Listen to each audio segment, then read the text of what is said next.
Anyone who disagrees with me is a leftist. This is the 5-year-old's guide to arguing politics. Now, actually, this isn't new. This used to be what the left would do. That anyone that disagreed with me was a Nazi. But the right has decided to adopt it too. And I hate to say it, but the right, at the rate they're going, is going to make me have to admit, very reluctantly, not that he's right about everything, but that James Lindsay is indeed right about the woke right. That's what we're going to be talking about tonight, live here in a special edition of the LCI Green Room.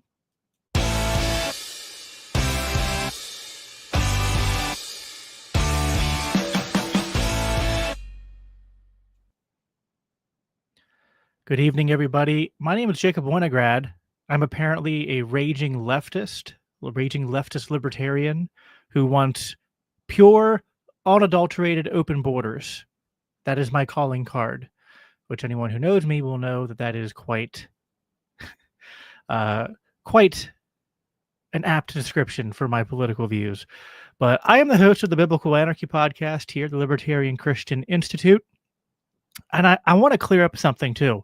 This will all make sense a little bit later in the stream, but I am not, and I never have been, the head of, the founder of, or the runner of the Libertarian Christian Institute. I am merely a contributor of the podcast network, to the Christian for Liberty network, and I also write for LCI, and I host this show, The Green Room, a lot as well, although I'm not the primary host. I'm just the one who has the most time on his hands to do live streams. That's not even true. I have 5 kids. I don't have that much time on my hands. I just love talking with you guys. But yeah, it's been an interesting couple days. There's just been a little bit of drama and shots fired, and I thought that I would do a live stream tonight and just that sometimes you want to do a live stream where you just respond to drama and things on social media. You don't necessarily have to have a super specific thing that you want to talk about, or you have a bunch of little things you want to talk about that you don't necessarily feel like deserve their own episodes to themselves. So I'm here with you all on a Friday night, and wherever you're watching, if you could make sure to like this stream, wherever you're watching, subscribe if you haven't already.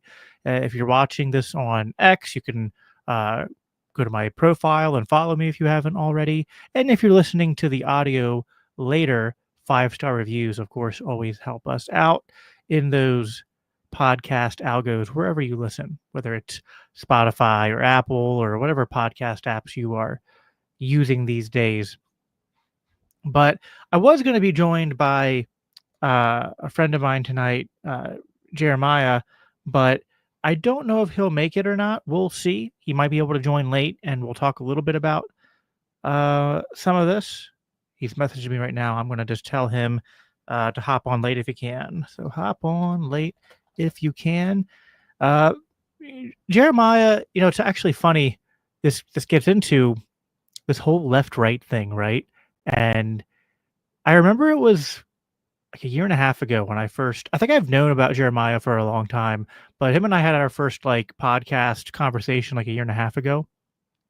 And, he's portrayed as this unreasonable, argumentative, more lefty leaning anarchist. And there's, to at least some parts of the liberty movement, I'm considered more right wing than Hoppe or something. I don't know. There are some people that have very weird views of me, which is kind of bewildering to me, because I kind of feel like when I'm hearing myself talk, I still feel like the nerdy, mild mannered kid I was in high school. So when you're reading, it's funny. I was the other day, Facebook does that Facebook memories thing. And I was remembering when, I haven't talked to him in a while, but a friend of mine, Thomas Quitter, or Quieter, I forget his last name, but he's he's handicapped. He does a lot of stuff in the liberty movement to kind of showcase how free markets and liberty and sort of like, community can provide for people better than the state does. And he has this like running gag because he's handicapped that like I run better than the government. But I invited him on for a conversation back on my old podcast, the Daniel 3 podcast. And when he announced it on his Facebook page, there was just droves of people who went on there and were just like, if you would have read, Hody, you're watching, you probably remember this. I mean, if you would have read the descriptions that people were giving me, literally like, you shouldn't talk to Nazis was like the most common response I think that happened in that post. I was just like, uh, and now you fast forward, and now there's people on the right that because, well, in their mind, as I said in the opening, I'm for open borders or something, but I'm not. I'm just not maybe as for closed borders as some on the right are. But that's enough to have me labeled as a lefty now, and basically, just this egalitarian socialist. I don't know. I definitely have my, for being honest, I lean right on a lot of issues, but is that like the right way? Like, I did a live stream actually Monday night of this week. I have no concept of time, people, but it was with Alex, Bernardo, and Cody Cook, and we did a live stream discussion. Yeah, it was just on Monday about is libertarianism left or right? And even though I was arguing a lot of the time for it being more right wing than left wing, it's not a neat, like one to one thing. Uh, and not just with libertarianism, but also like because like ultimately at the end of the day, my loyalty is not to these isms, right? Like I'm not a libertarian first, I'm not a right winger first or a conservative first. I'm a Christian first. And I try to be a Christian first to the extent that like I mean I think of there are some hard passages in the Bible. The one that sticks out to me the most is when Jesus has says like if you don't hate your father and your mother and your brother, um, or love them less than me, then uh, then you can't follow after me, right? You can't serve me, and that's the kind of faith and loyalty to Christ that I try to aspire for. And I'm at the end of the day, I at least I strive. I guess everyone to some extent we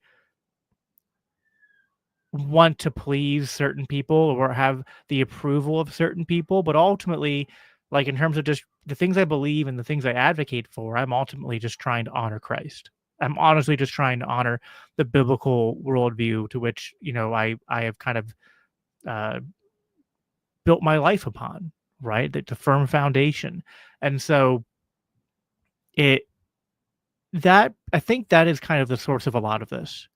I think that when we as Christians are radically committed to living lives transformed by Christ, then those who are operating solely in the systems and machinations of the world are going to be sometimes triggered by that because, well, for two reasons. One, because if you don't fit neatly on their side, you must be the other side, right? And it's a binary.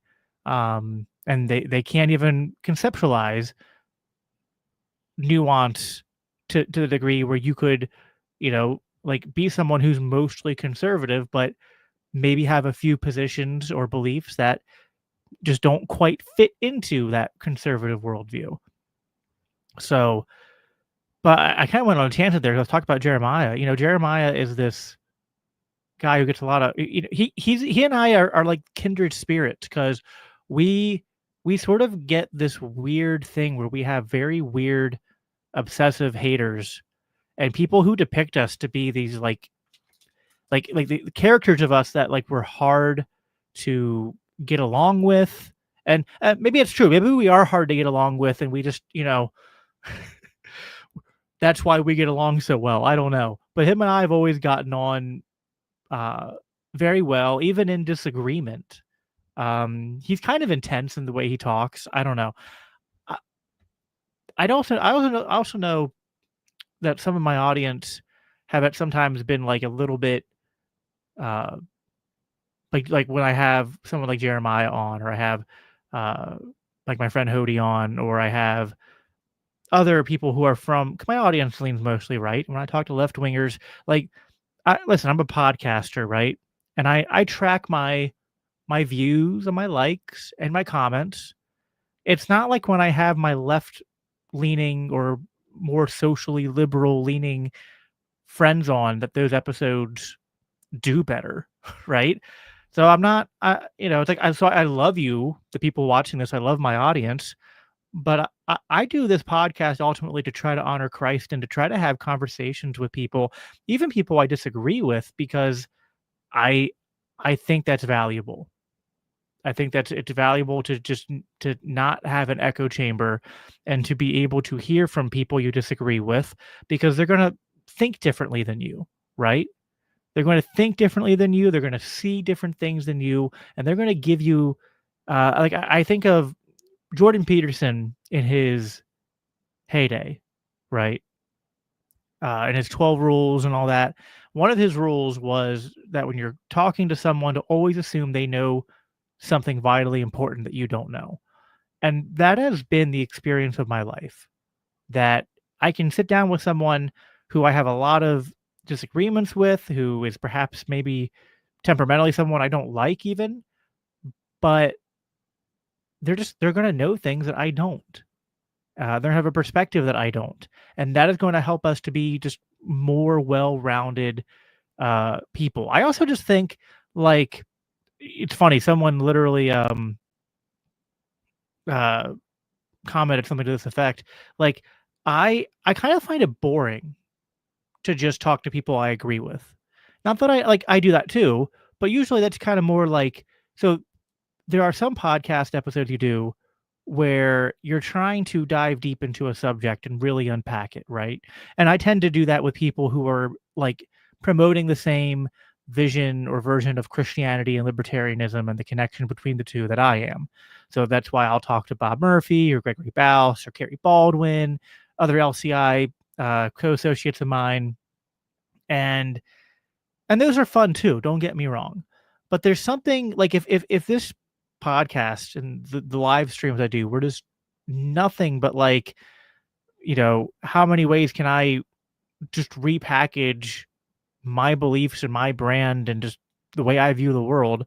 Like, no, I like the contrast. I like the I guess maybe because I have a background in speech and debate, but more than that, just temperamentally, I just like I enjoy the back and forth of like when you're in that zone with someone where you have enough in common to kind of establish a little bit of common ground, and then you kind of like just keep on uh adding new things to the table to see like where you agree and disagree, and you see where that stacks up and that compare and contrast. And I just yeah, I just think that's better. We're gonna be better individuals. We're going to, I mean, this is part of what sharpening iron is in the Bible.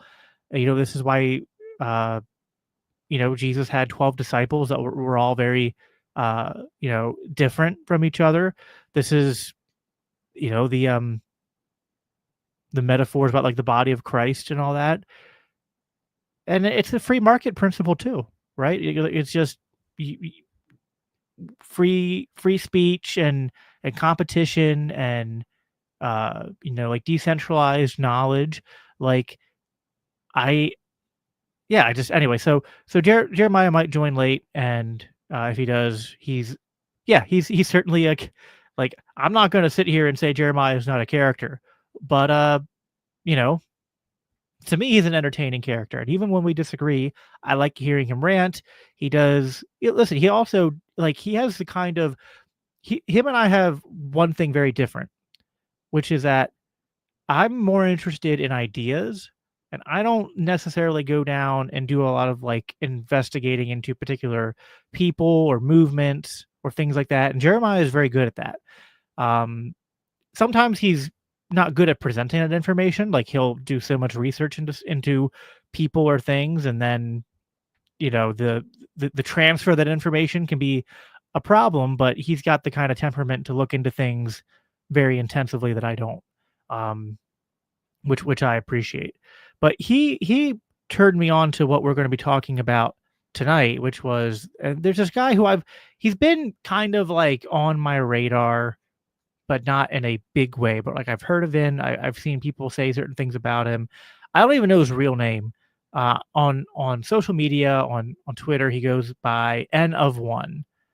And well, let's go ahead and I'm going to share my screen and we'll play the clip of and you will understand what I've been referencing this entire time. So hold on, let me pull this up. All right, I'm just trying to pull this up so that it's ready to. All right, we're gonna share screen. By the way, go to libertarianchristians.com/donate so I can afford a producer so that these things run smoother. All right, and share, and you guys let me know that you can hear that. Also, let me just change that background quick. All right. Like Elizabeth Warren, who would completely throw the borders open. Like it's a no-brainer, obviously. But according to them, it's essentialism. It's like because of his birth in that group, he cannot do anything right.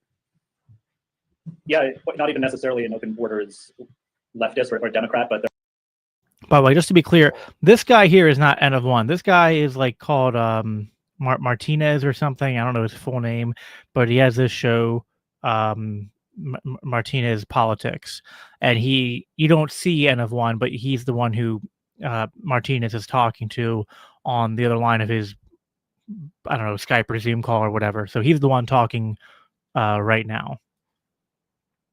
There are still plenty of open borders evangelical conservatives like David Petrolico on Twitter and a number of others who follow the likes of James Lindsay, Konstantin Kitson, and Colin Wright. There's that whole crowd of what you could call anti-woke globalists. There's a libertarian counterpart of them as well in a figure called Jacob Winograd, who runs the Libertarian Christian Institute. He's a total open borders race denier. There are plenty of those types out there. Yeah, maybe we can get into that a little bit. So what is with these freak show libertarians that? Yeah, so there you have it, folks. I am a open borders left libertarian race denier, which I don't even like. I don't like throwing the term dog whistle around, but that is just such a loaded term. Like what like, I mean, way to just sort of put all your cards on the table and let people know what you're what you're peddling in, right? So I don't know. So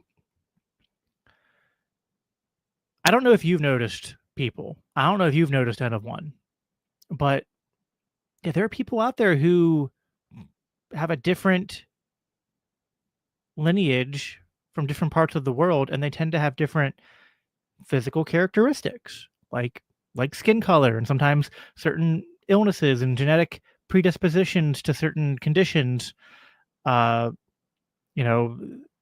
vary. Like, I don't deny race. I don't know anyone who, like, what is race? Like, it's such a dumb term. This is why I'm saying it's such a dumb term, because when someone uses the word race denier, they don't mean what that actually seems to imply, right?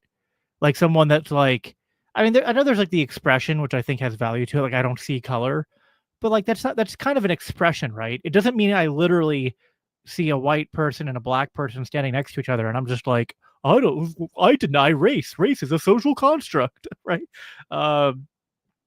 Like, I don't know anyone who, now people might have discussions about like what is race and how do we define it, and like there are parts about race and ethnicity which are fluid and not like 100% without some kind of wiggle room to it, right? Especially as people have mixed lineages and things like that. But that doesn't mean that things like differences between ethnicities and race don't exist, and that like there's not people out there who are deniers of race. What that term means is essentially like anyone who doesn't buy into some kind of like racial determinism that like white people are white people and they're different than black people and just fundamentally, just such distinct ways that like they're almost different subspecies that can't coexist and live together, or they're too different, right? Like it's there's a spectrum there, and I always like to be careful to not throw the word Nazi around too casually, and it's kind of like to a fault. Like I am kind of like the caricature of a person that like I need to almost see someone putting on the Nazi uniform and saying Hail Hitler before I actually go like, yeah, okay, he's probably a Nazi, because I just hate how much that word's been overused, and I try to just be very careful to not throw it out. But this is absolutely the term of someone who is at least duped by, if not willfully diving into the deep waters of racial determinism and bigotry. And I don't think that there's almost a false binary from these sorts of people that I've encountered a lot of them, and not of some of them who even claim to be libertarians and Christians. You see this a lot in like the Christian nationalist camps, and I have some people in my audience who are like, kind of caught in the null space between kind of being libertarian-ish but sympathizing with Christian nationalism, and it's often because of concerns about culture and borders and the extent to which do we cede the public square to the left, or do we as Christians on the right have to claim that public square and just impose our culture because it's kill or be killed, right? We can't throw the ring into the fire, right? We can't take the ring to Mount Doom, so it's either us or them. Like this is kind of the Christian nationalist argument, although it's really not even their argument. It's just kind of a repackaged general, fight over power dilemma that's not unique to the nature of the state. It's just its current iteration of it. But yeah, I mean, we put it this way: someone who's using the term unironically race denier to describe someone who is just not like, like this guy's also, I've looked into his feed and whatnot, and like he calls people race traitors. He's been like, how can you criticize people? I'm just like, I'm sorry, like I don't deny race. I'm just, as I said at the beginning, I'm not loyal to white people. My loyalty is to Christ. My loyalty is to morality, is to ethics, is to right and wrong. And these things don't they have nothing to do with someone's skin color or someone's genetics. Someone, like, even to the extent that there are some things that differ between different ethnicities and races, just like some things differ between men and women. But like, we're not talking about so put it this way: men and women are different, but men and women at the same time are more similar than they are different, right? And that's the same thing with race. Like, I think there are differences we can notice and observe in the world between different ethnicities and races, but they're not. First of all, they're differences that we see in, like, there's a spectrum of differences. Some of them which are pretty much like kind of fixed, maybe like skin color, and other ones that are not so fixed, and they're on a spectrum, and there's averages, right? And I don't think we have to shy away from those conversations. Like, there's people who say that, that's the other thing, that like, oh, if you're not playing their game, that means you don't want to have the conversation. It's like, no, I've been having these conversations for years. I'm not an egalitarian, but it turns out there's actually like a whole universe of options between egalitarian and Nazi. Turns out that there's more than two choices here, folks.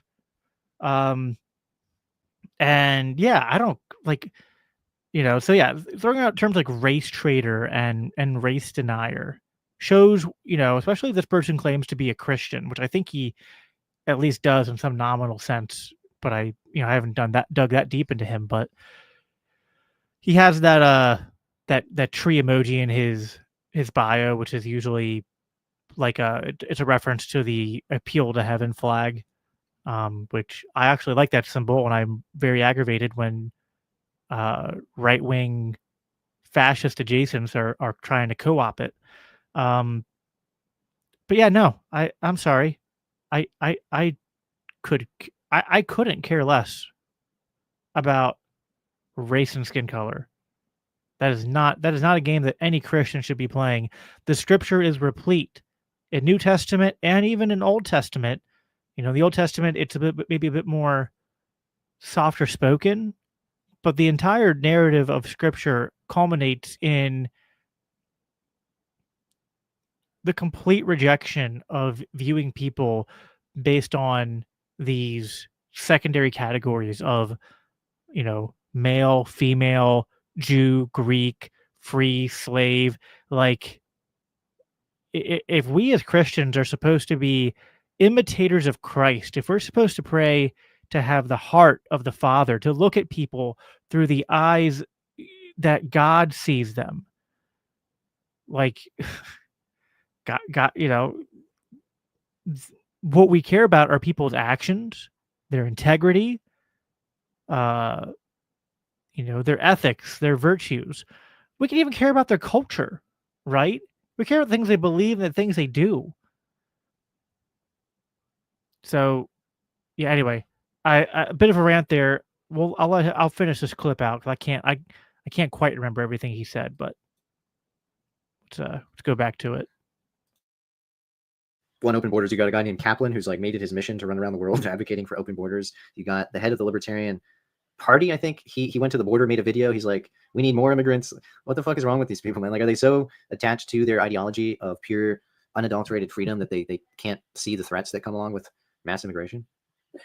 I've noticed a huge amount of horseshoe between the authoritarian right and the third positionists and the libertarian left, in that they both deify the state, whereas the third positionists deify it positively as something that can now commune with this national will that through aggressive, violent social engineering can right all the nation's wrongs. Whereas the libertarian left, or basically just anarchists, really, and they identify as such, view the state as this like demonic kind of entity. So whenever the state does anything that restricts some sort of freedom, even if it's freedom for obvious criminals like trespassers and all right. Wow. I'm just remembering how bad it is. I'm remembering how awful this spiel is. Okay, so anyone who is an anarchist is a leftist now, I guess, which is stupid. I'm sorry, but like if being right wing means anything, it means being for order, right? It means being for hierarchy. The state is the opposite of, like to me, hierarchy means the opposite of force. Hierarchy is what happens in the market, right? It's when people, through their free interactions in different spheres and slices of society, organize themselves based upon competence and like natural authority to do certain jobs. And you get people who serve different functions, and some of them will be in positions above others. You get hierarchies of competence, hierarchies of authority, and society is complex. There is just, unfortunately, this sort of like conflation in language and in history, and this is for many reasons. There's like normalcy bias, there's propaganda, but order is not synonymous with central planning. I'm sorry. And it's actually quite unbiblical and unchristian to presume that you can centrally plan any society of any size. I mean, I'd be curious to know if this person was a father, because just try to centrally plan your family. Most people can't even do that, right? We try. It's hard enough to make plans for like today and tomorrow, right? And like a week from now, and a year from now. You can barely manage to, take care of your own house, and you think you can, put people in charge of an entire state or entire nation. Like, this isn't hierarchy, that's just fiat, right? It's the opposite of hierarchy. At least, like an actual competent hierarchy. Like, I don't think, I guess this is my own way of looking at it, but to me, when you take the natural and voluntary part out of a relationship, like I don't think hierarchy is synonymous with domination, right? Like, there's not a hierarchy between free people and the people that like enslaved people, right? Like in 1800s America, you wouldn't say that like, well, the hierarchy is the white plantation owner and the black slave. It's like, no, that's not. You don't describe that as a hierarchy. You describe that as like there are these people who are owning and enslaving with violence other people. Yeah, so it's not synonymous at all. And then this anyway, Jeremiah is here now, so I'm going to bring him up on the stage. Hey, hello. Apologies for the lateness. I was finishing a hole. Not a problem. You every time you talk about digging a hole, complete tangent, but I think about the Friends episode where Joey digs a hole on the beach. That's what comes to my head. I did not watch any of Friends. It always struck me as, and this is going to catch me a lot of, maybe more flack than anything else I say this evening, it always struck me as boring. But maybe I'm not, informed enough. It just depends on the episode and the season. Friends is one of those shows that got worse as time went on. But no, so yeah, thanks for making it, man. So I started playing the clip already. All right. We've established that anyone who is for, you got a little bit of background noise there. I'm going to mute you for a second. We've established that anyone who is for complete, he's taking his mic off, so you won't be able to hear me. Yeah, he had a fan on. All right, we'll let him get his mic back on. Apologies. Right. I had a fan on because I was clearing off the sweat, doing the work and then coming back and then going for getting the run done to get back in time. Yeah, not a problem. So yeah, we've established so far that anyone who is an anarchist is a leftist. Yeah, there was that bit, and that I'm for I'm a left libertarian who runs the Libertarian Christian Institute and is for total open borders, and I'm a race denier. Which is just none of that is true, and it is actually quite impressive to get every single fact in a sentence wrong. Yeah, and the thing is, the race denier bit is one of those emotionally loaded things. It's like if you use the term sex denial, it's because you're a transphobe. You have this term that is loaded against trans people that you're using. And you're using it to basically imply that if you disagree with me about trans people, you're denying sex entirely as a concept. And race denial is very similar, and from very similar people, in that if you say you're a race denier, you're saying basically not having my conceptualization of race and not having my particular prescription for how to handle race conflicts and the like. You're a race denier. You're denying the conflict as I see it, and therefore you're denying race itself, because race and the conflict is inherent in my mind. Well, it's such a stupid, I was saying before, which I don't know if you caught any of it, but it's such a stupid term, because who's going through life seeing a black person, white person next to each other, and not I know there's the phrase, I don't see color, which is more of an expression to be I don't go through life primarily labeling people black, white, Asian, whatever, which I think is something kind of noble to kind of strive for, as long as you're not trying to necessarily do it to the, you don't want to be one of those, you don't want to be one of those people who's oh yeah, you're just like anybody else, and you deny their struggles, you deny what it means to them. You're basically a moral busybody to the extent where you're even denying them their life. Right, exactly. Just to be because there are differences in like just histories and cultures and things like that that often align along with those racial distinctions.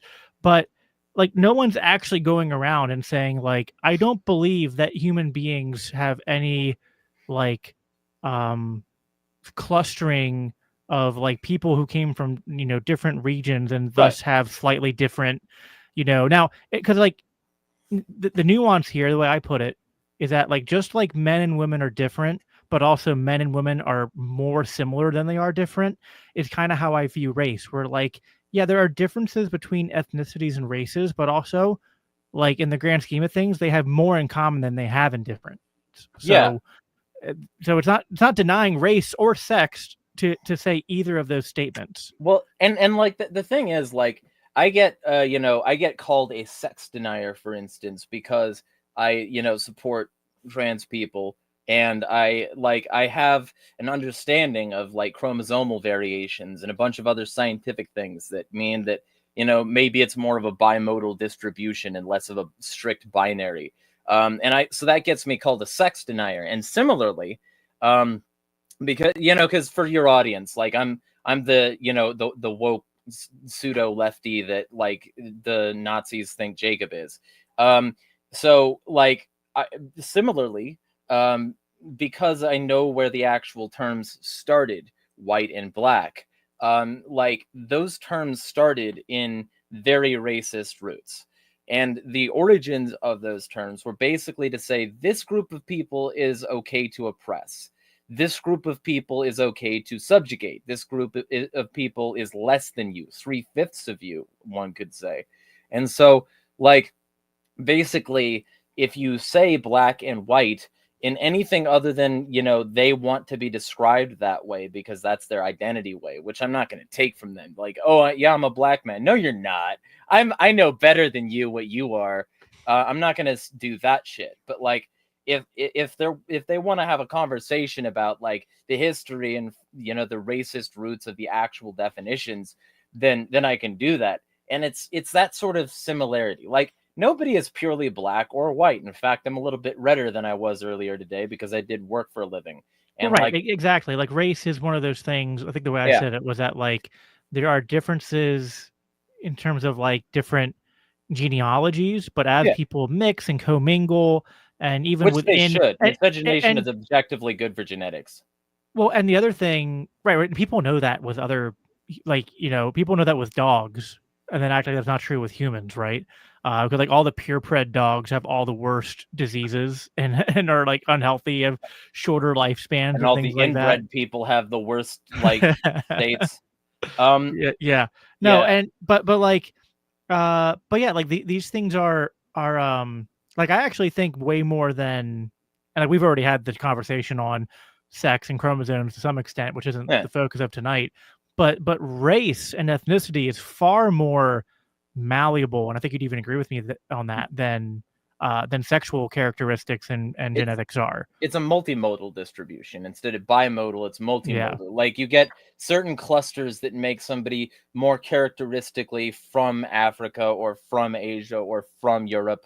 And then those sorts of things sort of spread out from the cradle of life, the evolutionary theory, evo bio, or if you're, if you're a Christian as you are, you probably have some sort of belief that they started in one place, that being, the Garden of Eden, and therefore spread out the entire world from that one place, which would mean that there's another cradle of life, or like the cradle of life was always in Africa and that's where the Garden of Eden was, or some similarity to that. But like they all started in one place, and then everything else is variations based on like movement across the planet, migration, which is, one of the reasons God says to not, treat foreigners poorly, because if you do, you're treating people who are essentially just like you poorly, and not allowing them the same grace that God would.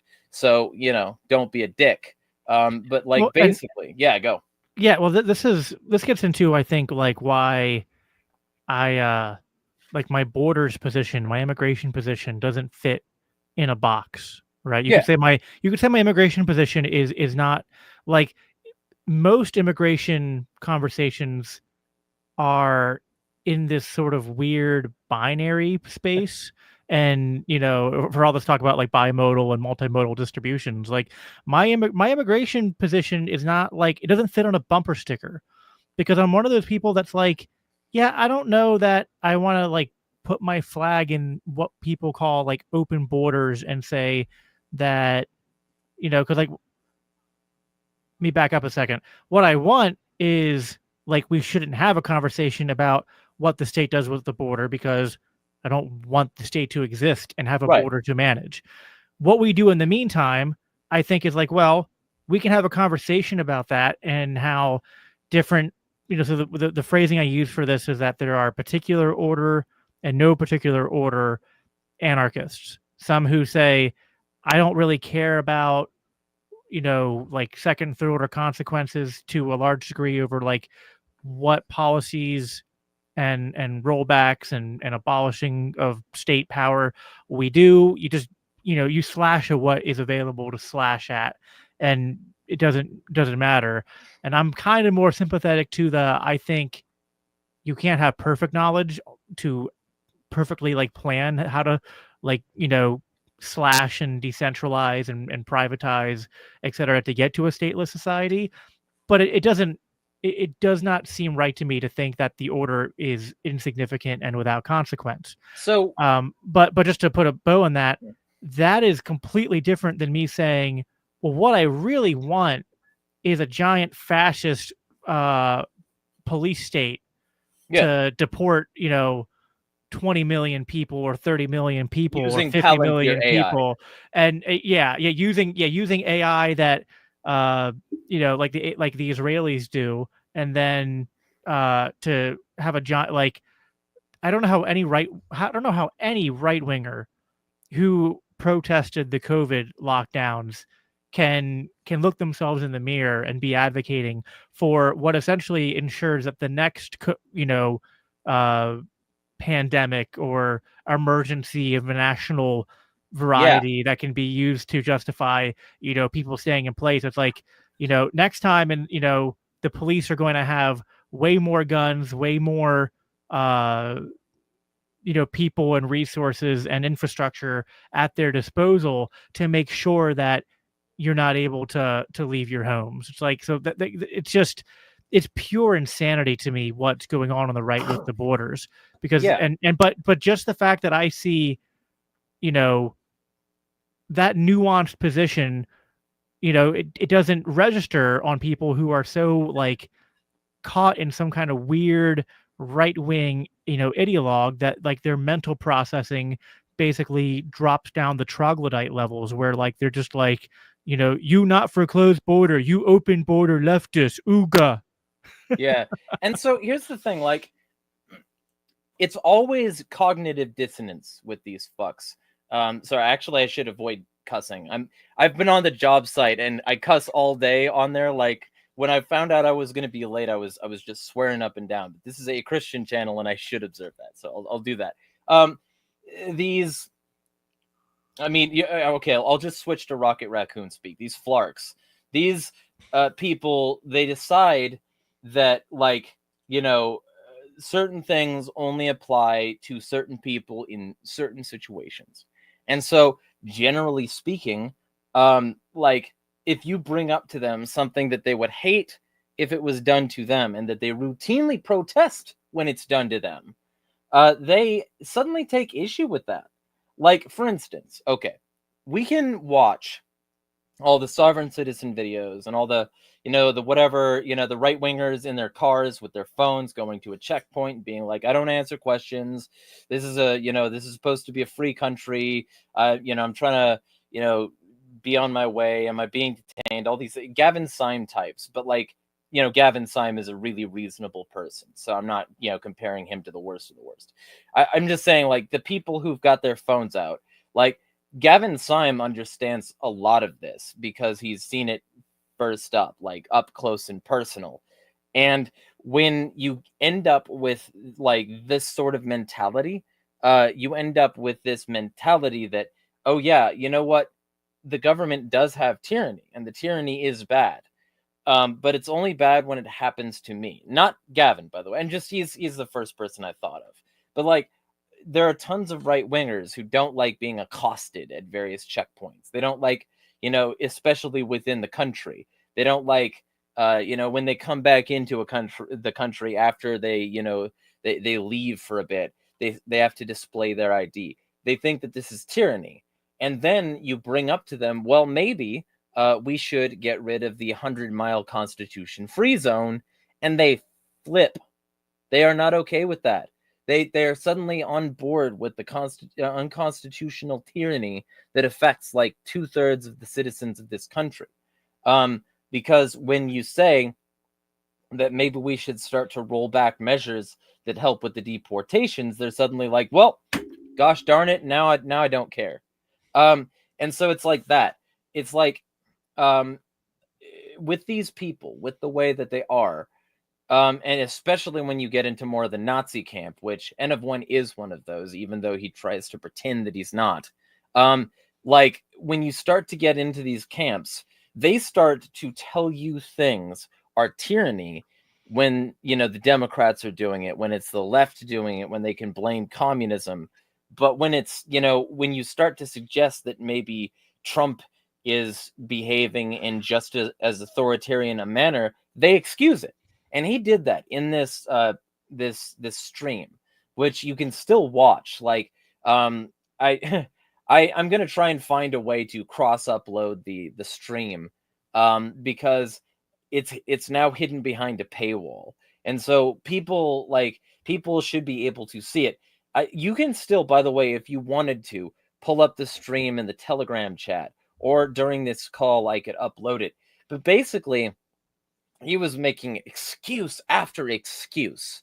And let me tell you, one of the fun things that he said that I thought was absolutely hilarious was that the reason Trump shouldn't release the Epstein files is that even being close to Epstein in a photo or in one of these documents might derail the deportations that are taking place. And so he shouldn't be held accountable for potentially raping kids because he's, deporting the people that this guy doesn't like. And the best part is, like, here's the hilarious thing. This guy's a Jew. Like, he's said this on multiple occasions in the Telegram chat and elsewhere. And he's had to have, like, his co-founder of Liberty Plus, the Nazi recruitment organization, Justin Keith, run cover for him. Because Justin's like, oh, well, he's not a subversive Jew. So that means he's okay. It's like respectability politics. It's like having your black person who hates black people, and you're like, well, he's one of the good ones. He's on our side. He'll be of use. Well, it's like for the which this isn't to defend Trump, but it's like when you have the neoliberals and like the neocons and establishment, left right cronies, and then when the Democrats were, and I guess there still are, like in the heyday of their being anti-Trump, but generally for like not the right reasons, just kind of having what is, I think, a legitimate Trump derangement syndrome, at least to a large extent. And then they'll run into a right winger who then they'll be like, oh, that person's right winger. It's like, yeah, but like, oh, but they hate Trump, right? Like they're not a Trumper, right? It's the same kind of like Joe Walsh. Yeah, that's a good example of what I'm talking about here. There's a certain sliminess to all that, and to this whole like the whole like, so Cody had a comment which I think is, how much immigration should the murder, death, and rape cult control is the right way to frame this. And I think that there's this, so I want to paint a little, like, I'm going to front load this a bit. As I kind of alluded to in my answer about immigration, I think there are valid concerns, which right-wingers have, and I have, about immigration affecting the culture. Like, because it's not immediately apparent to me that if you were to import, millions of people from second and third world countries, that doesn't have, like, again, especially if it's happening in a way that's not like some kind of free market outcome. If you have, NGOs and to some extent people coming here because of, now this is sometimes our government's fault, right? But they're, reacting to all sorts of problems at home from their government and our government and Western government interventions and imperialism and things like that, and the war on drugs. And we can say, hey, that stuff needs to stop and criticize it. It's not immediately apparent to me that if you have, let's say you had like 10, 20 million, Indians move here. And I know there were exaggerations about like the Haitians that moved here, but they did cause some issues in some areas. I think there's legitimate concerns about that. But on the flip side, if you're going to come to me and say, we have to, join together to fight the left because we have to preserve Western culture and Western values and Christian values. And the way to preserve Western culture and liberty and Christianity is to advocate for the most anti-liberty, anti-Christian policies imaginable. I don't take you seriously. Like, I just don't. Yeah. Like what, to quote a man much wiser than me, what profit a man if he gains, the world, or in this case, his nation, but loses his soul? Like, what? Right. I don't care about America if America, like, I really, I've never cared about America that much for the same reason I don't care about race, because I'm not loyal to nations or to stars and stripes or flags or any of that. Right. But if I'm, but like, if I try to be charitable, I could care about America if America actually stood for something like liberty and Christian values. But you can't, it's like at some point you have to actually show me that you are going to walk the walk of these values you claim you're trying to defend. Yeah. And for 99.99% of these people, they're walking someone's values, but they're not Christ's. Well, and here's the thing, like, the right is so immensely cucked. And one of the ways that they're cucked is that they consistently defend capitalism as a concept, and in its execution. And the reason I'm saying this is, if you want free markets, there has never been a completely free market in this country, ever. It has always been at least somewhat on the backs of people who are being involuntarily extracted in one way or another. Whether that be slavery in the past, like, company towns, or a variety of other sorts of like centralized control mechanisms. Like, there have been a significant amount of problems with the way that business has been conducted. Now, the modern way that this is, by the way, I completely agree with everything you're saying, and I don't think that it's at all a uniquely, like, you have to be a leftist to agree with that analysis. Rothbard was saying this like real early right on. So, like, here's the thing, like, if you like start from that like completely reasonable and realistic premise, the other half of that is, in the modern day, basically every major corporation is not only interconnected with every other major corporation to the point where they're not going to do anything to significantly rock the boat because all of their index funds are interlaced. But, and all of their corporate hierarchies and structures and all that stuff, if you invest in a corporation, you are a minority stakeholder. You are a tiny little fragment, and you are not going to wag that dog by getting a bunch of people to invest, because the people who run the index funds will just like start investing more so that they maintain their majority stakeholders like shares in what you're looking at.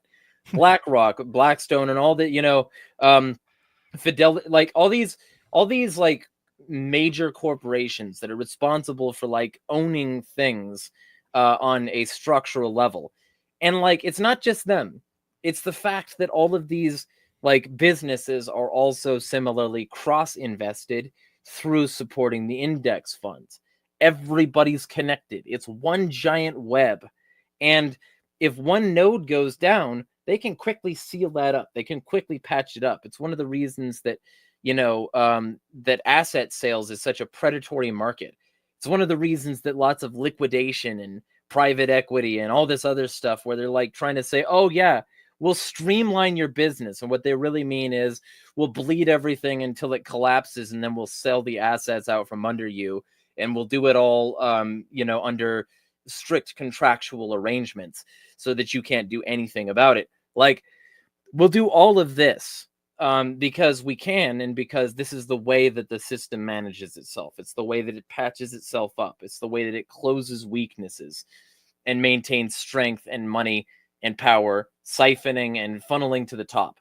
And the reason I'm bringing all that up is because of that, they can get away with a ton of unreasonable business practices, like, for instance, the H-1B abuse, where they're, I don't use the term import because I think that, treats humans too much like goods. And I don't think they're being imported. I think they're coming here because their country is in destitution and BRICS is in shambles, and they, want a chance to bring something back to their families in the form of remittances.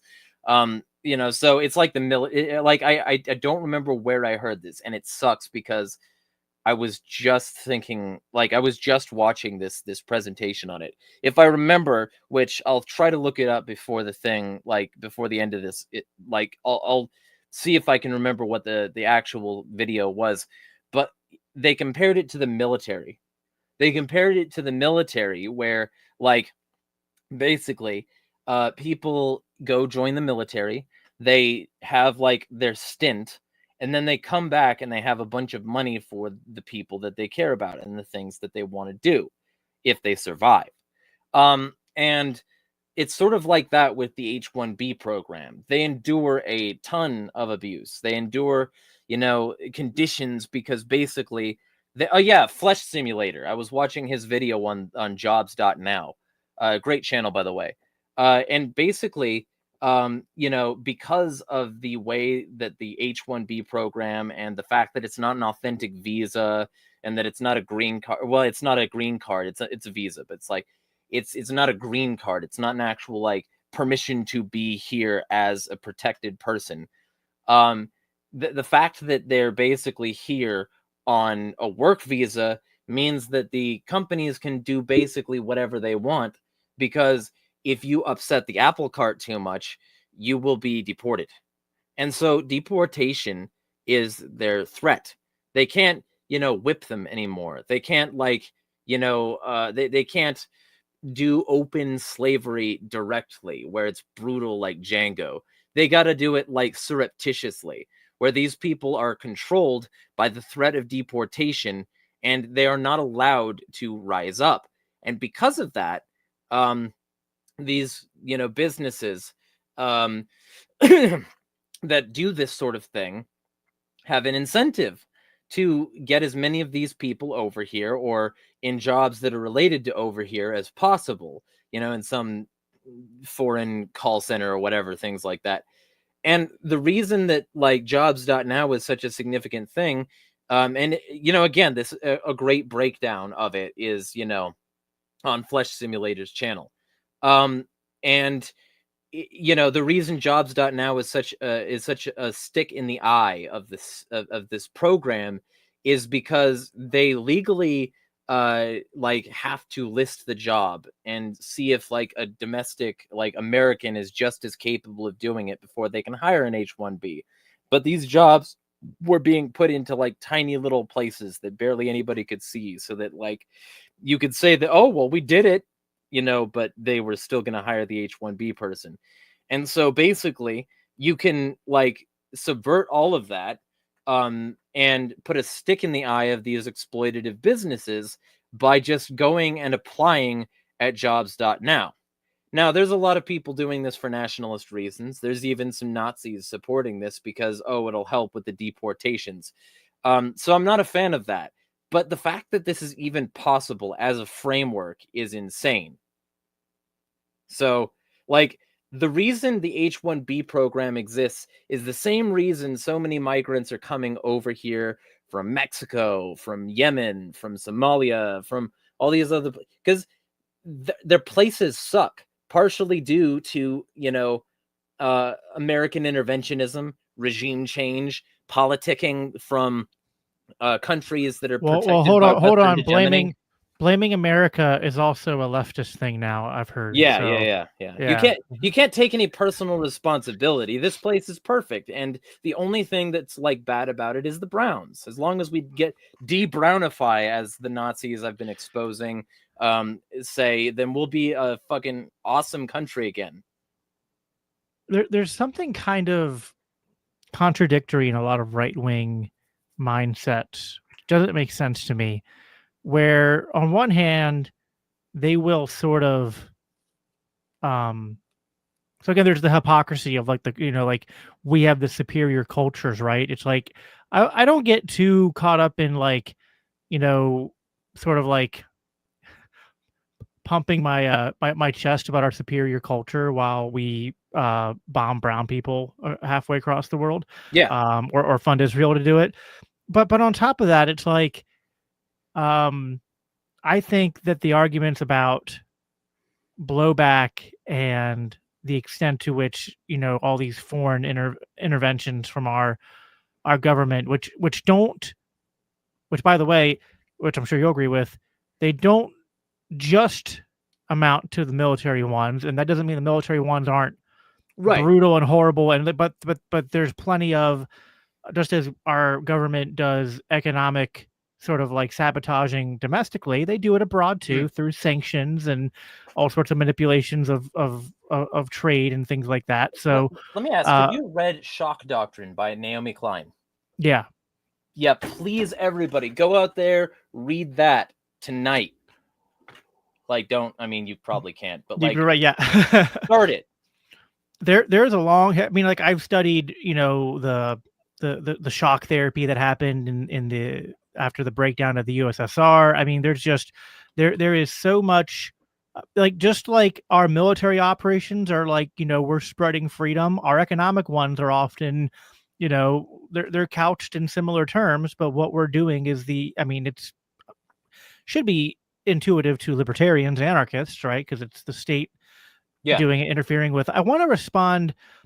Well, let me finish this one thread I was saying, and then I want to say something else quick. But real quick, one other book, Friendly Fascism by Bertram Gross. I have to.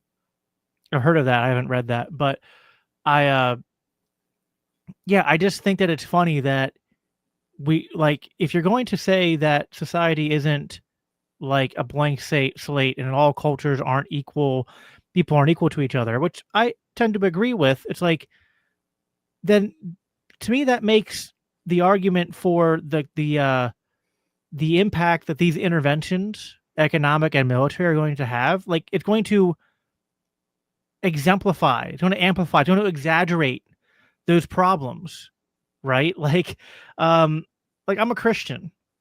I don't really hold a lot of like warm feelings or like I don't get out of bed and when I'm debating people about Israel's war on Hamas and Gaza, I'm not a Islam apologist, right?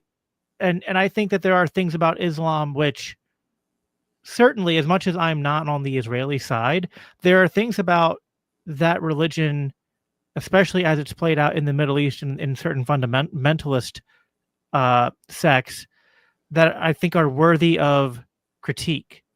But it's like, hey, you know what doesn't help this problem, right? Like if you have a problem of religious fanaticism, it turns out that bombing people and starving them through economic sanctions and interventions is actually a really bad way to disincentivize people from becoming radicalized into these various groups and factions.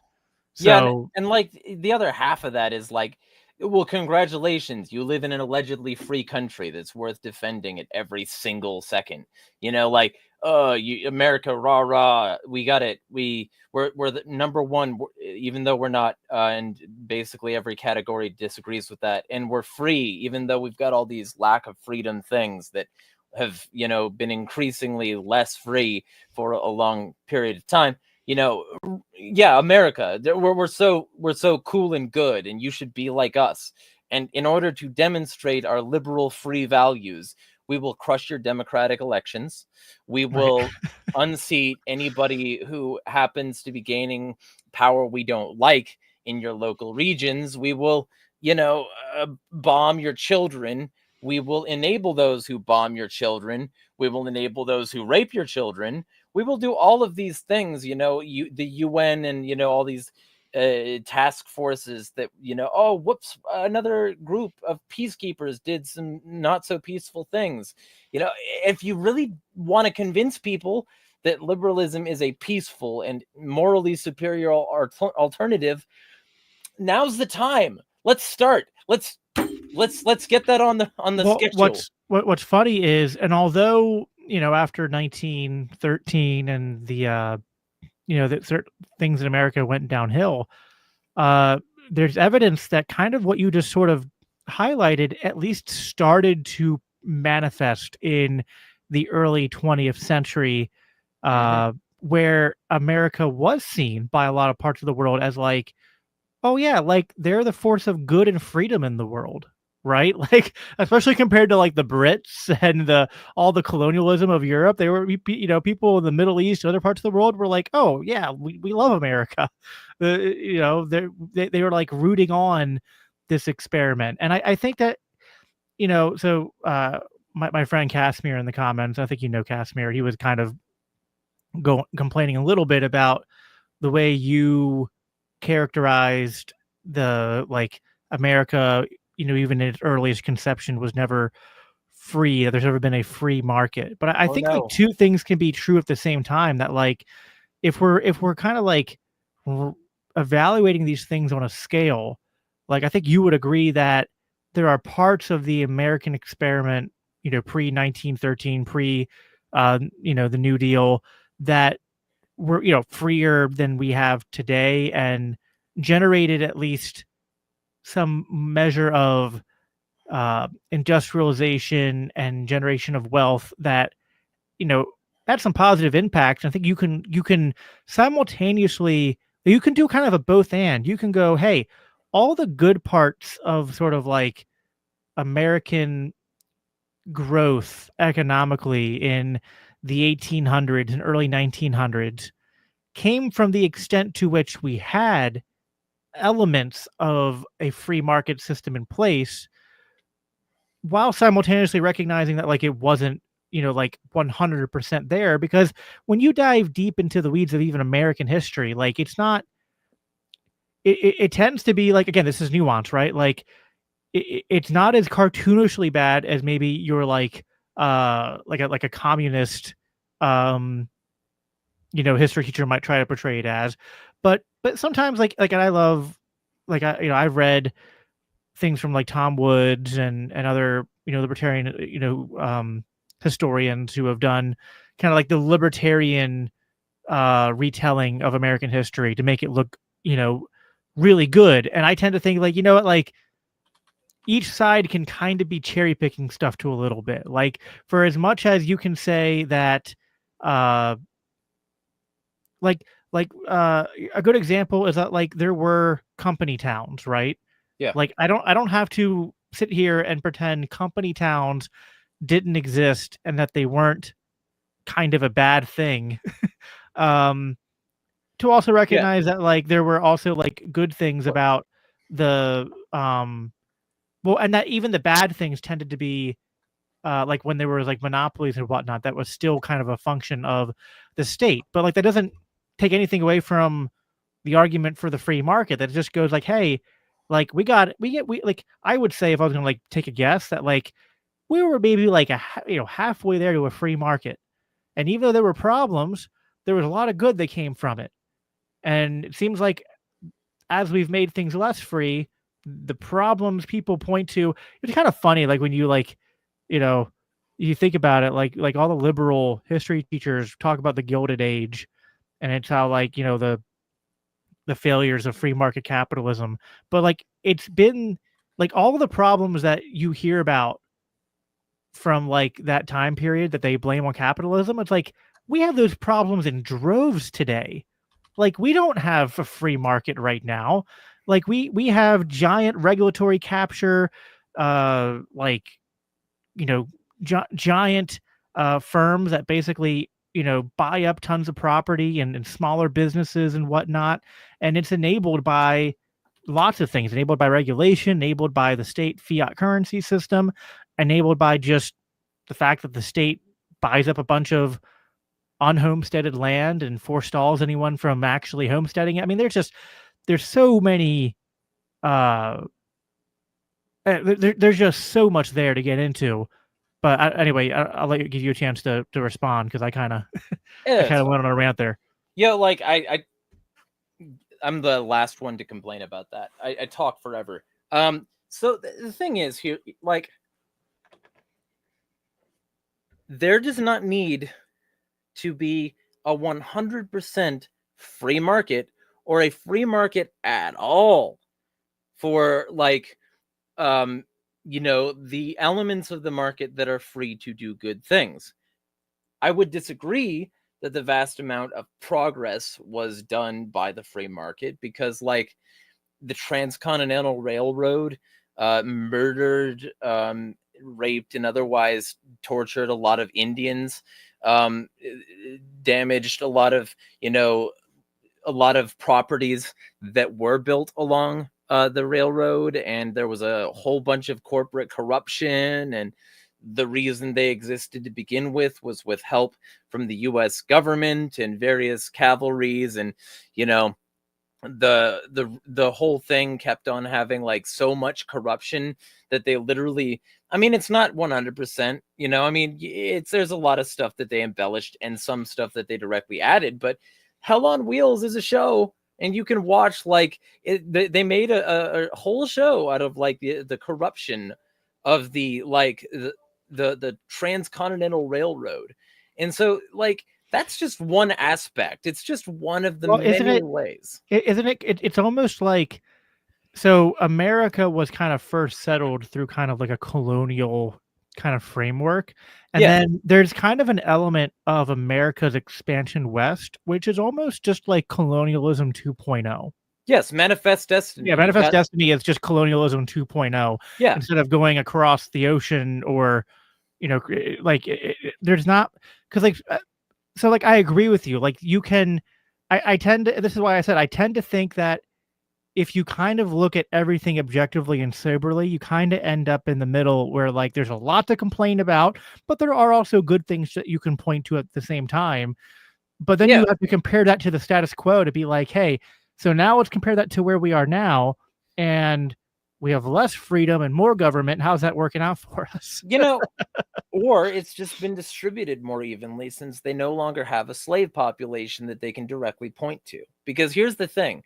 Now they have to hide slavery. They have to hide it in, taxation. They have to hide it in the prison system, where like they basically have a forced cast of inmates that's Jim Crow never really got abolished. And we've got like, Mayor Bloomberg saying, you can Xerox a description and throw black and brown kids against the wall. The fact that like they never really got their acres and a mule. The fact that they, when they try to establish themselves, they're bombed in the form of Philadelphia Move, or their entire business like center is torched in the burning of Black Wall Street. And this is just black people, right? The Japanese had everything they had taken from them, and they were forced into these concentration camps, and that's exactly what they are. And if anybody tells you differently, they deserve very nice and legal things to happen to them. But like generally speaking, my favorite insult lately that you can say without getting in trouble, it's like, I hope your phone charger port never works except when you hold the charger cord at a weird angle. Yeah. Well, like there's the fact that Mexicans have been held back for a really long time based on like age-old policies, like vestiges and artifacts from the Mexican-American War, and a bunch of other things, like where maybe there's been a freer market historically for a certain group of people, but like there's like if you were a woman, you couldn't even vote until like this last century. If you were a black person, you couldn't hold property until very recently. Like, if we're real about distribution, if we're real about what an actual free market is, this market was never free, because there was always restrictions on either who could participate in it or what the results would be if they tried. And so, like, if we want to be real, we have to say that while there are certain things to keep from the ideas, the execution was awful. It was terrible. And anybody who like insists otherwise is not only being anti-Christian and anti-anarchist, but also myopic and somewhat stupid. So that's what I'll say about that. Yeah, no, I really agree with pretty much all of that. I mean, I think that, like I recently did an episode, I think it was episode 101, where the title was, Is America the Bad Guy? And I kind of like, I started with recent history and wars and interventions and just kept going, like, first I was going back like decade by decade, and then I started going more like big chunks and going like, 20th century and 18th century. And yeah, I mean, there's a lot of crap from the Spanish American War and the taking from Mexico, from stuff that went down with Cuba, obviously the Native Americans. I mean, even, and like, this is a bit third rail sacred cow stuff, but like, and I'm actually writing about this right now in the LCI, well, both in my book that you know about and in another book I'm helping to write for LCI. But like, the American Revolution is not perfectly libertarian or Christian. And it's not even independent. Like, the Whiskey Rebellion was a perfect example of this. You can't have a rebellion like against the taxation that is welding your country's interests to that of France, and then crush that with not only a campaign of libel and subversion and open like conflict, and then eventually crush the final aspect of it by sending a multi-state militia led by George Washington of 13,000 people to crush a tax rebellion so that you can pay back France, and then tell me that this is an independent country. Don't do that. It's just lies. There's also just so much mythologizing. I mean, George Washington was, well, first of all, not that it really matters to my point, but he was a horrible general, which that upsets a lot of people when you tell them. But like, but like, I as much as I hate war, I've always been fascinated by like, just like studying wars and the military strategies. And like, here's the thing. Actually, this ties into your thing about France. If George had not been given as much leeway as he had been, not been made general, and I forget the other guy's name, but the other general, the other general was the one who kind of did most of got the most of the victories early on. And if he had had his way, they could have actually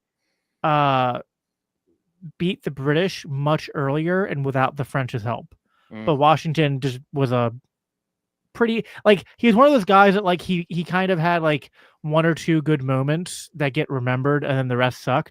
But then as a president, I mean, right, everyone wants to talk about like, oh, he was so good by like immediately setting the precedent to step down after 2 terms and all that. I was like, yeah, he also set the precedent of using federal power to enrich himself and get land for himself. And hey, I've got a soundbite for you based on what you just said. That's going to piss off everybody you know. Oh boy, George Washington is Steve Jobs. He just comes out and has a figurehead, and oh yeah, you know what? We did great, didn't we? And it's like, maybe not we. Yeah, no, it's just like, but people don't let. So this is my problem, right? I I have kind of cognitive dissonance on this, and I'll explain why.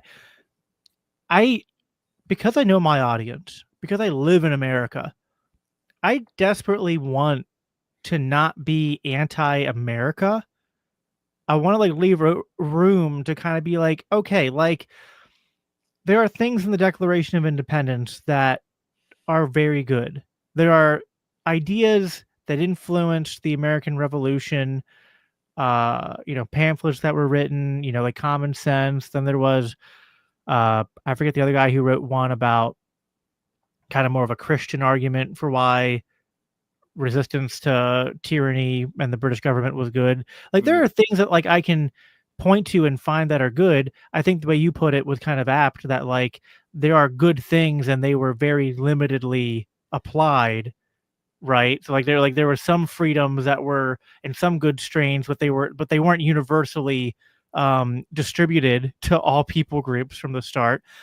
But my problem is that why do we need this middleman of America? Why can't we just bypass it and just talk about the good ideas?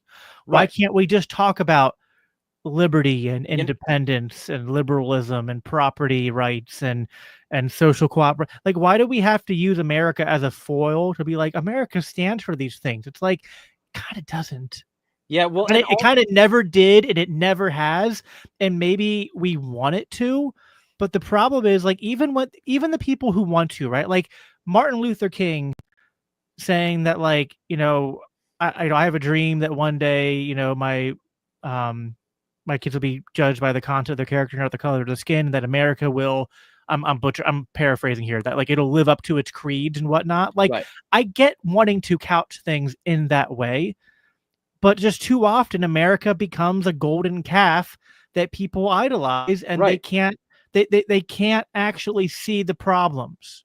Right. And here's another little soundbite. The only good founder was Thomas Paine. That's it. He was it. He was the only one to actually fully support rebellion. Here's a soundbite. If Thomas Paine was alive today, he'd be called a leftist. Yes. and literally, Libertarian Party of New Hampshire would call Thomas Paine a leftist if he was writing today. Yeah, and here's the fun part about that. Literally, because and they wouldn't be wrong, because to answer Casimir's earlier dumb thing, like the general gist of right wing is, do you side with the king? In this case, we have a king. He's literally trying to usurp all of this stuff. And the original French thing was, do you side with the king? Yes. Or do you side with the revolution? And in this particular case, the revolution is against Trump. And in the previous case, Thomas Paine supported the revolution, which means Thomas Paine, the only good founding father, was a leftist by definition. He literally supported such a strong sense of freedom for the French people that when the U.S. told him, like, to get bent, basically, he went over there to help them. He's awesome. Be like Thomas Paine, not George Washington, and you might get some freedom. Yeah, no, I love Thomas Paine. I think, so we talked about this on Monday. We had a live stream with me, Alex, and Cody, and we talked, is libertarianism left wing or right wing? And historically, yeah, like you're 100% right that the origins of these words are basically, were you in defense of or in opposition to the monarchies? And so in that sense, classical liberalism and libertarianism have their roots in what would be called left wing.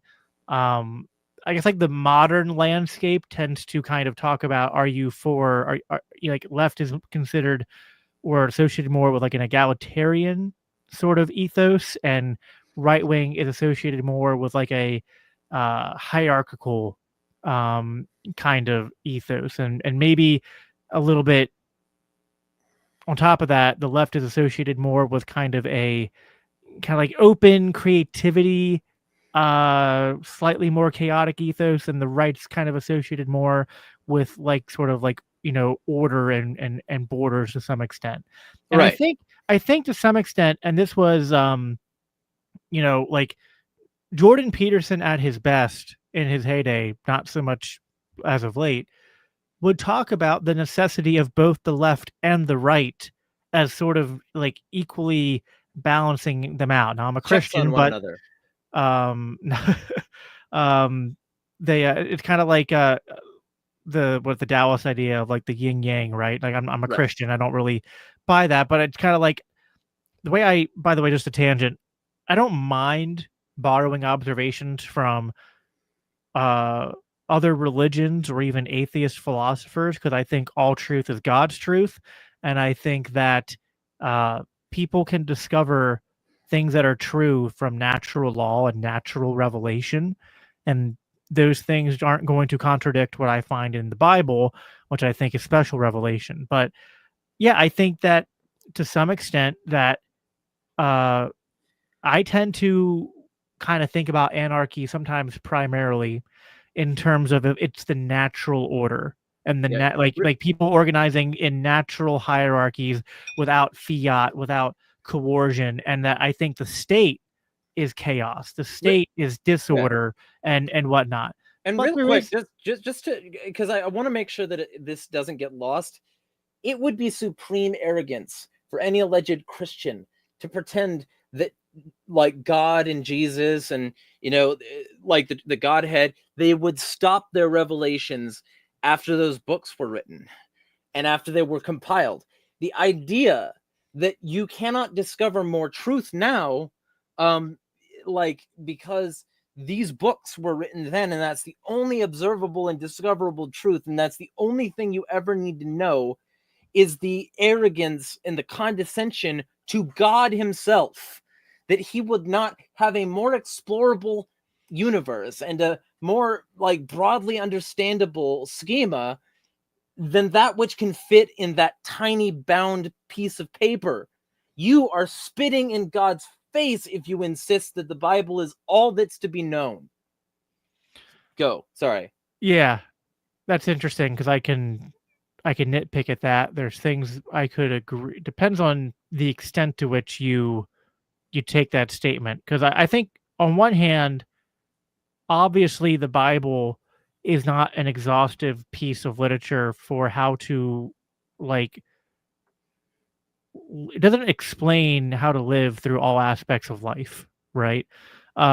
Even like you need knowledge and the pursuit of knowledge and truth outside of the Bible to even do the things in the Bible. Like, first of all, you need to learn how to read the Bible. Which, The Bible doesn't teach you how to read. Which was held against people for a really long time because yes, we're the gilded gentry. We've been taught to read. We won't teach you how to read, and we'll then tell you what the Bible says, and it doesn't actually say this, but we're going to make it up, and but we're by going to. the way, I love my Catholic brothers and sisters, but there is just kind of, listen, correlation isn't causation. But there's this weird correlation with the printing press and wide distribution of Bibles and the Protestant Reformation. I'm just going to put that out there. Just putting that out there, okay? So, I think I said this in a podcast recently. The Bible instructs us as Christians to go and care for the least of these, to go build churches and to build facilities for the widows and for the orphans and for the poor, but it doesn't tell you how to do that. Like, you need to study architecture and science and things like that to carry out a lot of these mandates. Now, when it comes to like spiritual truths or religious truths, I mean, so I'm a Christian, like in the sense of like I'm not a like liberal Christian. I'm more like of an Orthodox Christian, and I do think that the only way to the Father, to sort of like the truest understanding of God. What? You're not many roads. You're the way is narrow. Yeah, exactly. But that doesn't mean that people from other religions and worldviews and philosophies cannot get glimpses of the divine. Even in the Bible, there were people outside of, like in the Old Covenant, people outside of Israel who would have experiences with God, who would have knowledge of God, who sometimes God would like send those people to Israel to like correct them, right? So I think that this is again one of those things where I want to be careful to not like, you know, leave things so wide open as to be relativistic, but I don't want to be so closed off and minded and fisted on this that like I become an authoritarian or tyrannical in you know in a way. And really this is another good example of I think that kind of balancing of sort of left and right energies in a way, or like patterns, you know, ways of thinking of the world, ways of being. Because I described anarchy in a very right-wing way, but you can also describe anarchy and liberty in ways that would sound more left-leaning. Like I think that they're often kind of like saying the same things from different positions. Like And- I can, on one hand, when I'm talking about war, I am parsing out war not in terms of like, well, this is very disruptive to markets and order and property rights and No, things it like, is. which it is, but I'm going, hey, like, you know, you're the empire and we're the rebel alliance, right? I'm like, hey, you know, you're blowing up innocent people. You are you know, tyrants In and service of satanic mammon. yeah, you are satanic evil forces of darkness which need to be uh Purged. purged, right? Like you need to be driven out with Whips. with whips, right? Thank you for finishing my sentences. See, uh, I'm tired, but I'm not. I'm also caffeinated, so that's a problem for everybody. and I don't think that I need, again, so this gets to where like I often, you know, I don't think anyone who you know, knows me, who listens to my content is coming away going like, you know, Jacob's some left winger, but I'm also not like some like my identity is that I'm on the right and I have to like check off some weird like purity test, like check boxes to prove my right wing credentials or whatnot. Like that just again, like these people, to the extent I don't know, you might know this. I think N of one at least pretends to flirt with some kind of like nominal Christianity, which that, you know, if he does, and to the extent that which he and others like him do that, really pisses me off.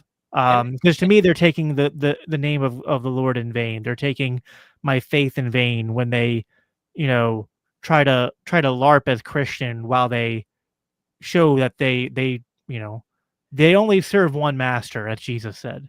yeah, well, and just to like, because Hodie's not in this conversation, and I know that he would want this to be read. I'm just gonna, and also because, like I keep telling people, Matthew shreds, and it pisses off all the right people when I start reading Matthew. So I'm gonna say like, if ye then being evil know how to give good gifts unto your children, how much more shall your Father which is in heaven give good things to them that ask him? Therefore all things whatsoever ye would that men should do to you, do ye even so to them. For this is the law and the prophets. Enter ye in at the strait gate, for wide is the gate and broad is the way that leadeth to destruction, and many there be which go in thereat. Because strait is the gate and narrow is the way which leadeth unto life, and few there be that find it. Beware of false prophets, which come to you in sheep's clothing, but inwardly they are ravening wolves. Ye shall know them by their fruits. Do men gather grapes of thorns or figs of thistles? Even so, every good tree bringeth forth good fruit, but a corrupt tree bringeth forth evil fruit. A good tree cannot bring forth evil fruit, neither can a corrupt tree bring forth good fruit. Every tree that bringeth not forth good fruit is hewn down and cast into the fire. Wherefore by their fruits ye shall know them. And here's the thing to the previous thing. Not every one that saith unto me, Lord, Lord, shall enter into the kingdom of heaven, but he that doeth the will of my Father which is in heaven. Doeth the will. Yep. Many will say to me in that day, Lord, Lord, have we not prophesied in thy name, and in thy name have cast out devils, and in thy name have done many wonderful works? And then I will profess unto them, I never knew you. Depart from ye, ye that work iniquity. Now, here's the thing. What that all means is there is a very specific way to follow Christ, but that many of the people who claim to be doing so are doing so to serve themselves. They're doing so to serve like unholy entities. They're doing so to serve like unholy desires and ideas and mentalities. They're doing so to corrupt the word. And in doing so, in Revelation speak, they will be stricken from the book of life. And ultimately speaking, a lot of those people are further away from Christ than some of the other cultures that would, become closer Yeah. if you actually looked at what they were saying. And as James says, faith without works is dead. You must do. Yeah. If Well, they're I got doing these things, then they're maybe closer than quite a few Christians that don't do these things and don't actually walk the path you're supposed to. I got one here that I think will be my final statement, and then I'll kind of give you a final word before we hop off because it is getting late. But quoting from the great book of Matthew, which I agree, Matthew is the goat. And I'm going to read the passage of the sheep and the goat. Although in this context, goat isn't a good thing. When the Son of Man comes in his glory and all the angels with him, he will sit on a glorious throne. All the nations will be gathered before him, and he will separate people one from another as a shepherd separates sheep from the goats. He will put the sheep on his right and the goats on his left. And the king will say to those on his right, "Come, you who are blessed by my Father, take your inheritance, the kingdom prepared for you since the creation of the world. For I was hungry, and you gave me something to eat. I was thirsty, and you gave me something to drink. I was a stranger," maybe like a foreigner in a foreign land or an immigrant, I don't know, "and you invited me in." Interesting. "I needed clothes, and you clothed me. I was sick, and you looked after me. I was in prison, and you came to visit me." In prison, that means you broke the law. Oh God. Anyway, and then the righteous will answer him, "Lord, when did we see you hungry and feed you, or thirsty and give you something to drink? When did we see you a stranger and invite you in, or needing clothes and clothe you? When did we see you sick or in prison and go to visit you?" And the king will reply, "Truly I tell you, whatever you did for one of the least of these brothers and sisters of mine, you did for me." And then he will say to those on the left, "Depart from me, you who are cursed, into the eternal fire prepared for the devil and his angels. For I was hungry, and you gave me nothing to eat. I was thirsty, and you gave me nothing to drink. I was a stranger, and you did not invite me in. I needed clothes, and you did not clothe me. I was sick and in prison, and you did not look after me." And they will also will answer, "Lord, when did we see you hungry or thirsty, or a stranger, or needing clothes, or sick or in prison, and did not help you?" And he will reply, "Truly I tell you, whatever you did not do for one of the least of these, you did not do for me." Then they will go away to eternal punishment, but the righteous to eternal life. And if your average Christian nationalist heard a speech like that and didn't know their Bible, they'd be like, "Oh, what kind of woke leftist blue-pilled soy boy crap is that?" It's like, that's the guy you claim to be your Lord and Savior. Maybe read what he has to say once in a while. Yeah, and here's the other half of that, right? When it comes down to it, the reason all of this is started off, speaking of false prophets, the reason all of this, like the reason we had this stream today, there are false prophets in the liberty movement. There are false prophets in Christianity. There are false prophets in the right who claim the ideals of freedom and righteousness and liberty and all of that other stuff. But when it comes down to it, they're here to control you. N of one, Liberty Plus, the reason I knew about their organization to begin with was because I was maybe close to a year ago, trying to find the old anarcho-fascism archives from Nullius Maximus, I think was his name, or maybe Nullus. And Matthew Reese, I think was his actual name. And so this guy, wrote a bunch of articles about how to be a fascist libertarian, how to be a fascist anarchist. And they were delusional when you actually read them. And so when I sort of looked for his articles, I found out, oh, they're not there. And I couldn't find his actual blog. I couldn't find his Twitter. I couldn't find what I was looking for. And unlike you two, I kept looking. And then I found it on another site called Liberty Plus. And that led me down this gigantic rabbit hole where I was like, oh man, this organization is evil. And these people, blood, wealth, and soil, Justin Keith, this eugenicist Nazi who's like at like the funded the whole thing, or N of One, who heretofore I did not know what he looked like. I didn't know his name. I think I got both of those now, though. Like ultimately speaking, when this person was speaking on Gab and various other places, I was like, yeah, I know exactly what you're doing. And I saw on his website, and we're not Nazis, we're not fascists. But the whole reason I found the place to begin with was because he was cataloging fascism from people like Nullis and Christopher Chase Rachels and a bunch of other people like that. Oh man, CCR, not the good one. and so like I found all these terrible people being like basically archived and preserved at this website, and that's the reason it was on my radar. So when I kept apprised, because I started to follow actively the Telegram channel associated with it, when I kept apprised and I found out that these people were directly affiliated with the Libertarian Party of New Hampshire, I was like, I'm going to keep a close eye on this relationship, because this relationship is going to result in some actual like terrible things. Not the least of which is the fact that if you're trying to actually actively recruit with an organization that has a bunch of members that say things like keep New England white and a bunch of Nazi slogans and a bunch of things like that, and when these people are in their siege masks, sieg heiling in the middle of the snowy wilderness, doing their alleged guerrilla warfare training, I promise they're like, that's exactly what it was. Because like they're basically like, none of us are actually fit. None of us actually have muscle mass. None of us are on our dietary game. And so they met up. Like I can only find once that they actually met up and did their guerrilla warfare training, which was just them in their Meal Team 6 outfits in the middle of the snow.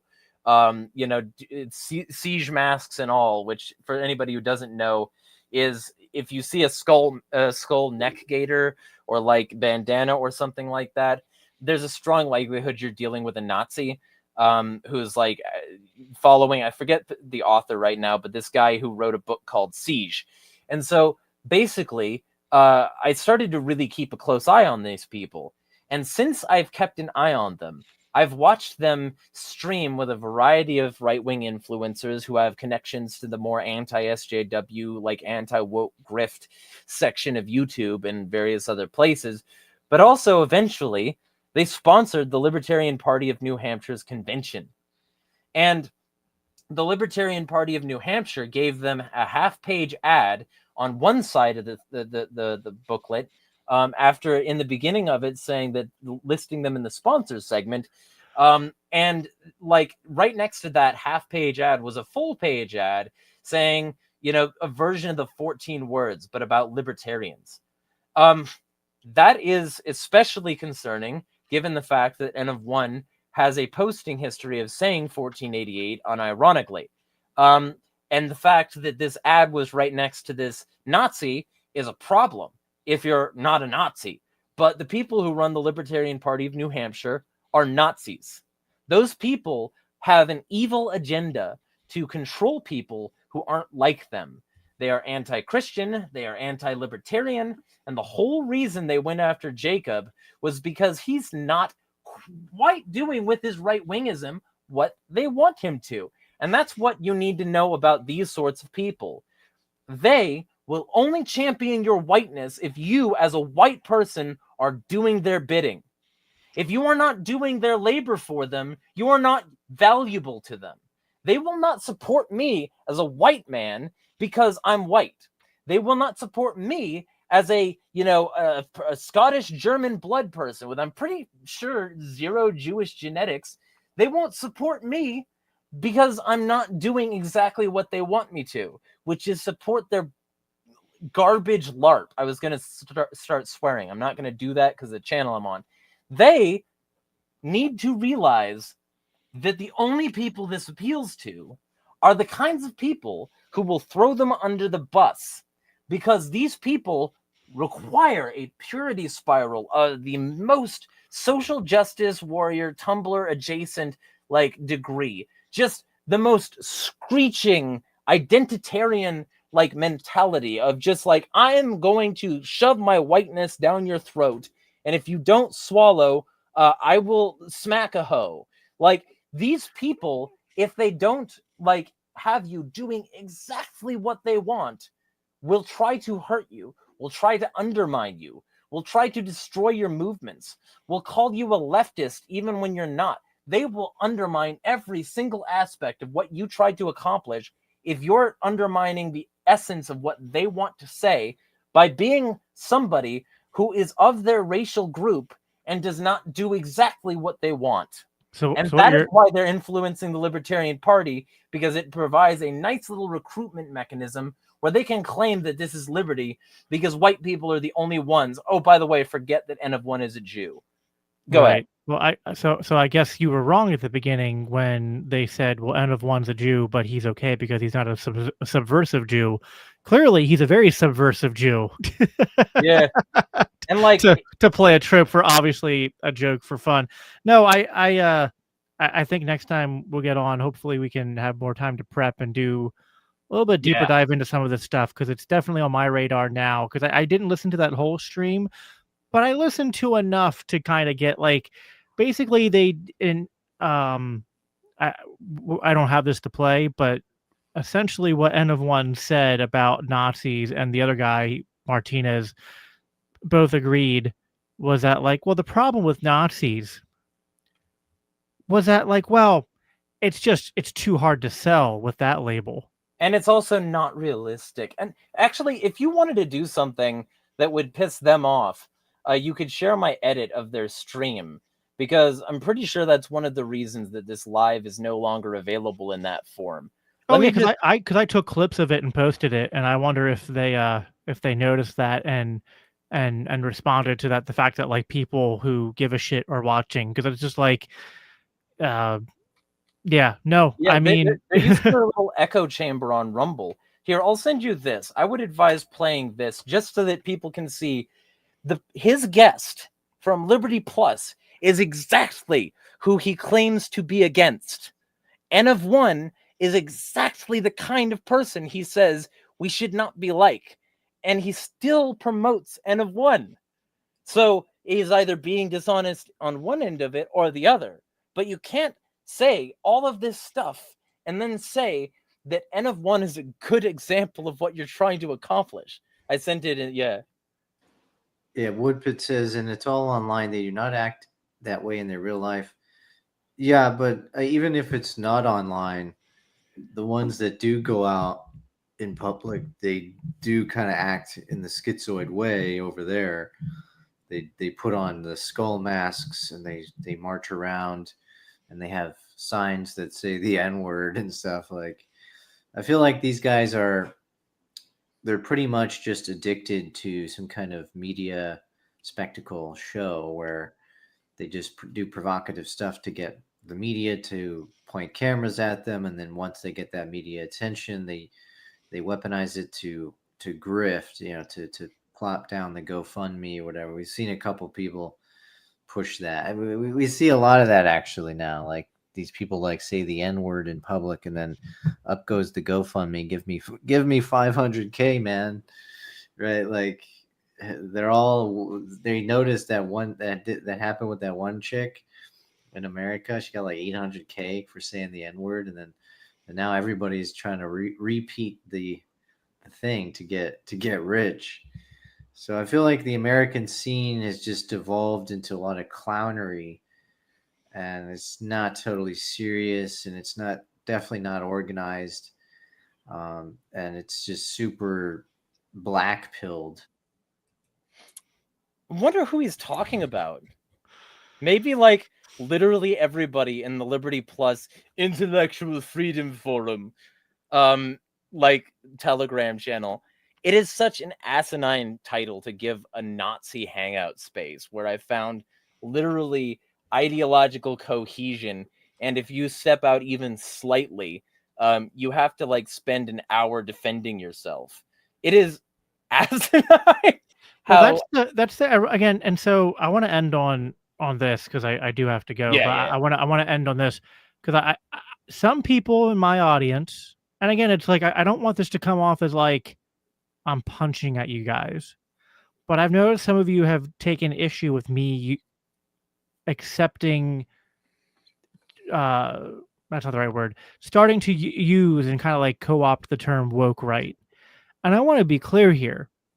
Because I kind of like said that in the intro that like I have to reluctantly admit James Lindsay is right, but not completely right. I think he's onto something that there is a woke right. He's right in vibes and not in execution. Well, right. Like he very falsely, because of his loyalty to Israel and to Zionism and his very faulty conception of the world. Like to him, it's not liberty versus tyranny. It's civilization versus barbarism, but he conflates civilization with a lot of things that are actually just tyranny. So he gets a lot of things wrong. But there are absolutely people on the right who are playing the same game that the woke left is playing. 100%.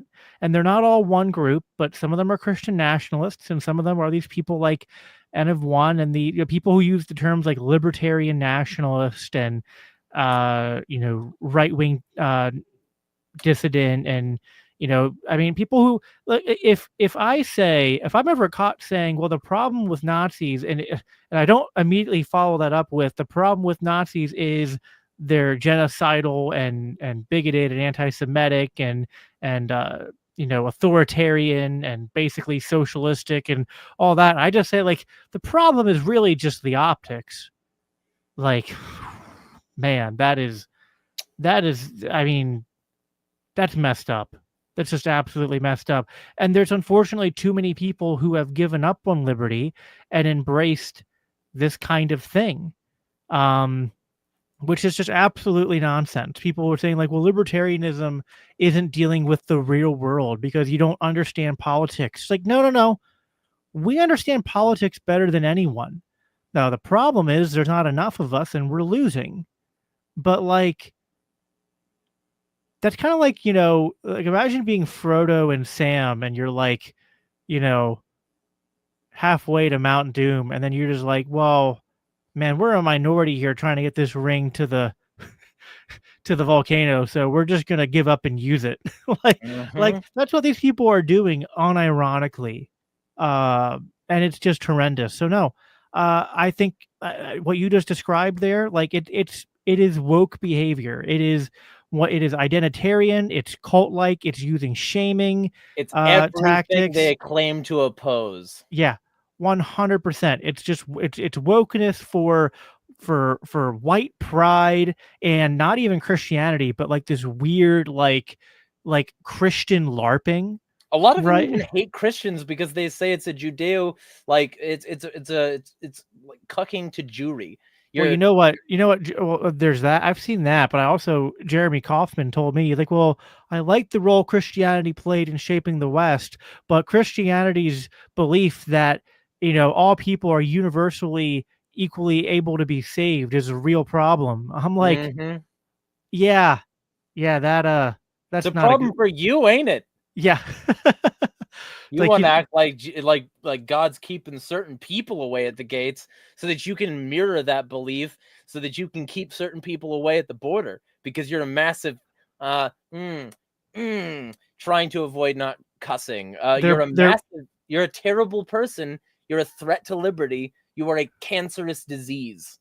They're broods of vipers. Yes. They're basically Pharisees of the modern day. They're like inches.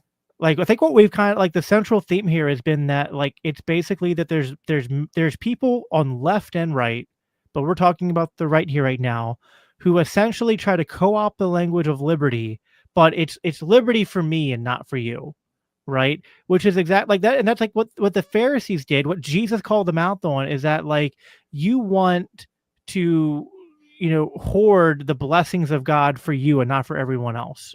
Right. That's why he called them, is that you don't go into the like the presence of God, but then you keep everyone else out as well. And everyone you proselytize, you make them just as much sons of hell as you. And you're like, whitewashed tombs that look pretty on the outside, but on the inside are just filled with bones and everything that's unclean and dead.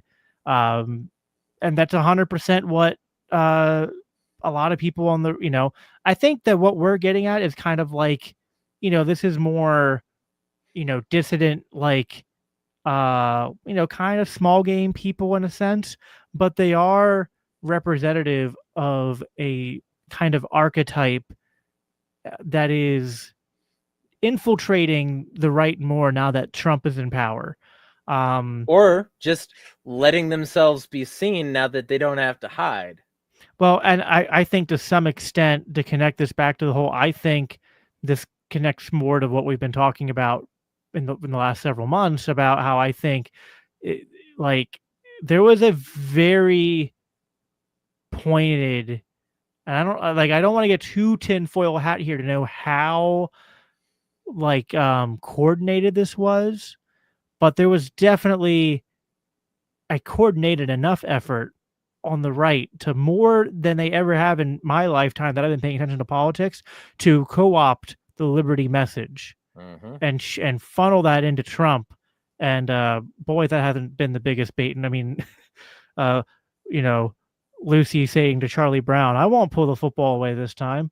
Yeah, a lot of us are on our backs right now, but it's time to get off our backs and get back into the fight. And that's what I'm trying to do. So I don't know. I guess I'll end by saying I'm not a leftist. I'm not an egalitarian, but I don't really care about playing your right-wing purity games. Yeah. I'm a Christian. I care about Christ. I care about my family. I care about liberty. I care about human flourishing. I care about, as I read in that passage, I care about the least of these. So, and I'll keep my outro short because I have a tendency to go on for 800 years when we're supposed to be wrapping up. But I'll just keep it very short and say, take your alleged civilization, which is based on anything but reason, liberty, and justice, and shove it. In the words of Frank Murdoch, what is the point in having a civilization if we are no longer interested in being civilized? 100%. Couldn't say it any better. Thanks everybody for tuning in and watching this live show. We generally do these on Monday nights, but this was just too good of an opportunity to pass up to talk on something kind of that was kind of happening live. I think it was like Wednesday night when you messaged me this stuff. So yeah, make sure you're subscribed. That way when we do go off schedule and do something that's not on a Monday. I will be back again this Monday night. I can't remember right now who I'm talking to. I know I got a couple things in the works, though, especially for a couple weeks from now. So, yeah, make sure you're subscribed. Check out Libertarian Christian Institute. Check out Jeremiah. He's at Insanity is free on X if you want to follow him. I think he's definitely worth a follow. He's one of my favorite non-right-wing libertarians and just all around a good person. You just got to get past the, you're a little intense. Yeah, mentally ill furry. It's fine. All right. Thanks, everybody, for tuning in, and we will talk again soon. Take care.